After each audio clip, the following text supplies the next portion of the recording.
A situational day for us today, including the walkthrough this morning that you guys weren't out here for. We covered, God, we did short yard, we did goal line, we did coming out, we did red zone, we did third and long, we did 2 minute, we did Mayday field goal, we did Hail Mary, we did give yourself up, we did kill, we did clock. Now we had to cover a new situation today because of the new rule in college football where if there's under 3 seconds, you can't clock it.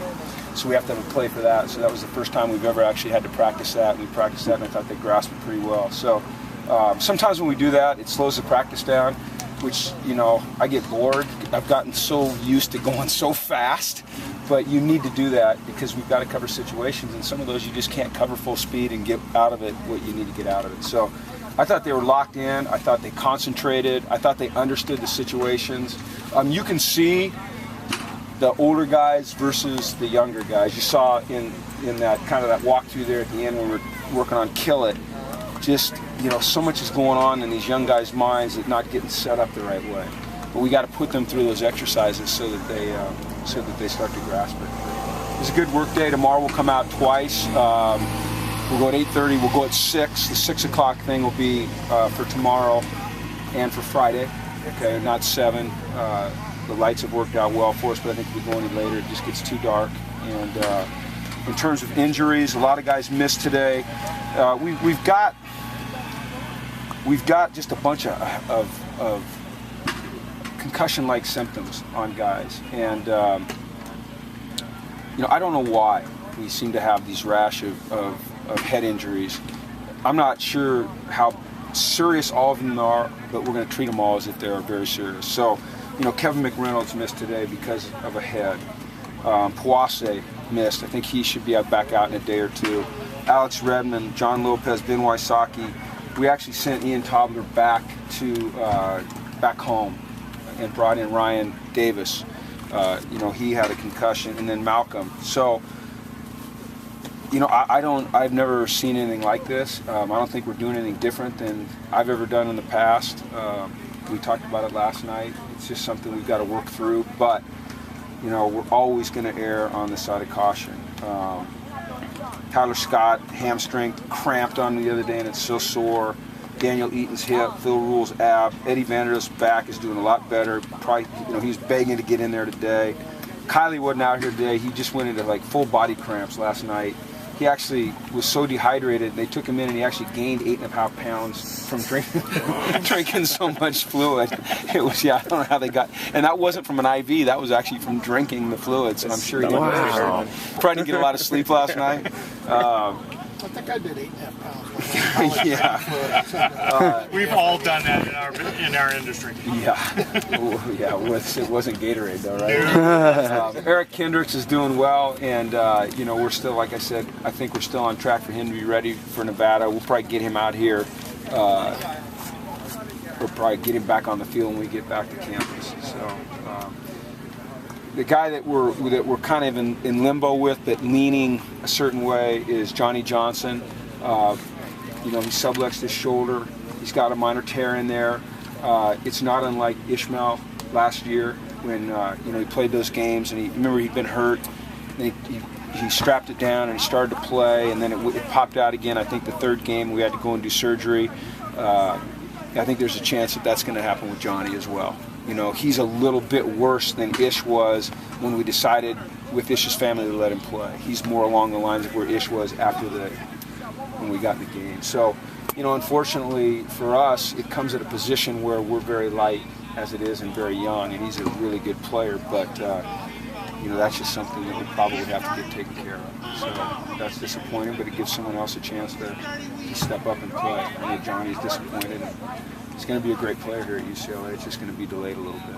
So. How much do the concussions limit the development of the O-line, especially since it seemed like you guys had it set? Well, we're lucky so far, knock on wood, that it's not the starting group, so they're getting that work. But it's hurting our ability to develop depth.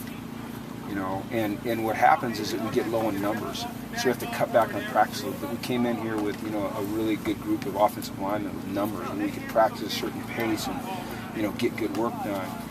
But when you get light at that position, it kind of affects everything you do. So it affects the development of the depth, and it affects our ability to practice the way we like to be able to practice. So we just have to modify it. It seems like we've been dealing with it for a while. Hopefully, and I say this, with pretty much a lot of confidence that none of these guys are too serious. That we got it before it got serious, and we can get them back here, shortly. But once again, we're always going to be safe with the heads.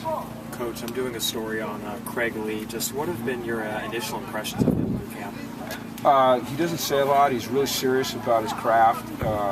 He's got good burst. He catches the ball well.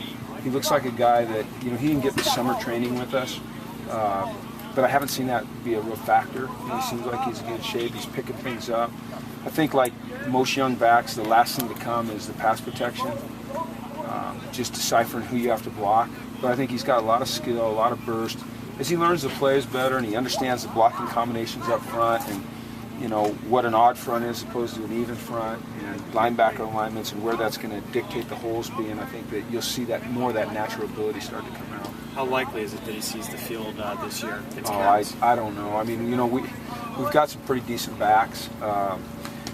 I think we have to decide that as we go, and I'm not ready to make that decision yet. I want to see him for more than just a week. But, I'm certainly glad he's with us. I like him. I think he's got a really bright future at UCLA. What do you look at that position specifically? Are you waiting for somebody to emerge? Or are you? No, I see a number of them emerging and looking like I thought it was going to kind of look right now, which is by committee.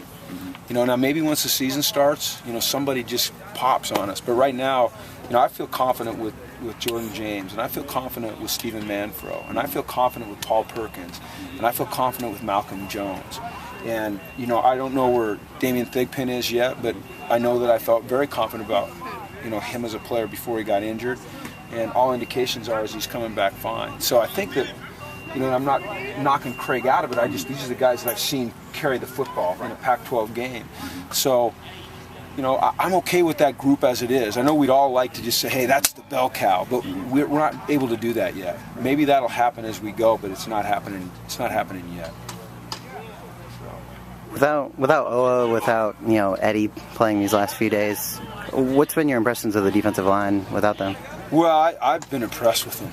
I think it's a really good group. I like the three young guys, even though we haven't seen Eddie. Kenny Clark, he's a nose tackle, so it's not like he's going to make these amazing plays. But when you watch the film, he is so stout in there.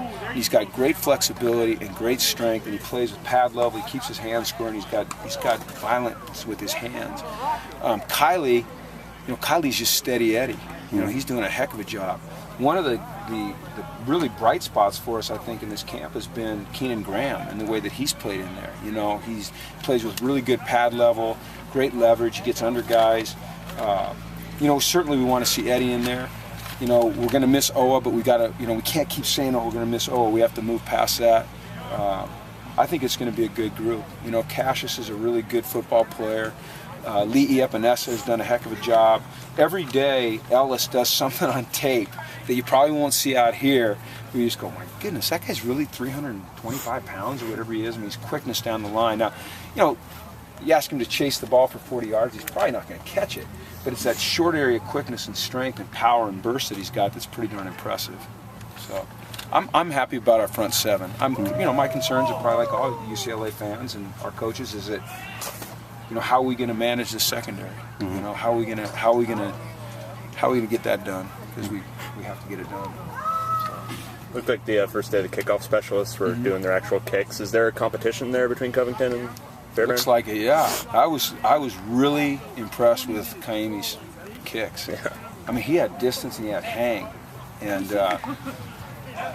it doesn't look like he's just going to concede and say, oh, you brought in Sean, okay, he can kick off. It looks to me like Emi is really wants that spot, and we have to see where Sean is. It's the first time I've ever seen him kick off. So I know this is that what we need is consistency at that position. Even if we're not putting it through the end zone like Jeff did, we need consistency. We need hang so we can go cover.